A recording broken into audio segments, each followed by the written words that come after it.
So, like I said previously, we were ecstatic to find out that he did not have a bleed on day 3 of life because the chances of that happening were a little bit lower than they were previously, like in the first 3 days. Usually, they don't do an ultrasound until 7 days of life at this hospital, but because he was sick, they did an early one.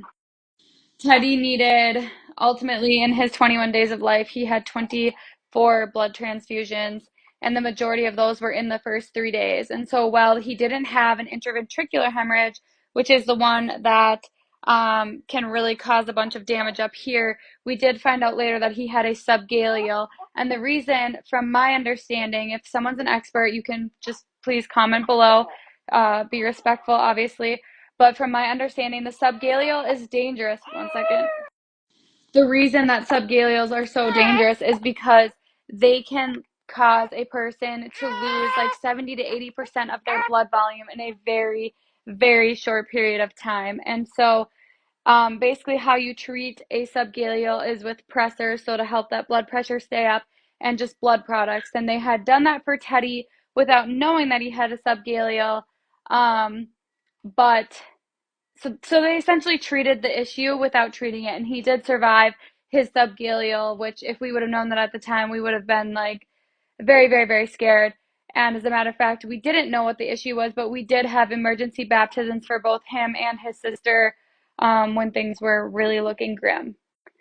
So fast forward to day 7, he gets his ultrasound back and he is diagnosed with a grade 4 bilateral bleed and a cerebellum bleed. And so they're trying to get away from the grading systems for various reasons, just because there's not a ton of consistency in developmentally what that means for the baby.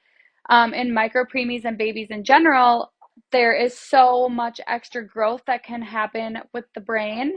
And so what the brain is missing in some areas, it can make up for in other areas.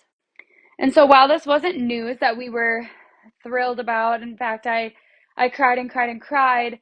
Um, we we were still hopeful.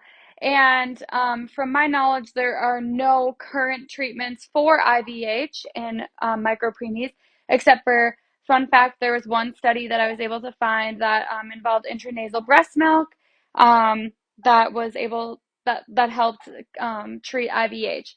So we can talk about that another time if you're interested. But this is part 2, and then we'll go to part 3.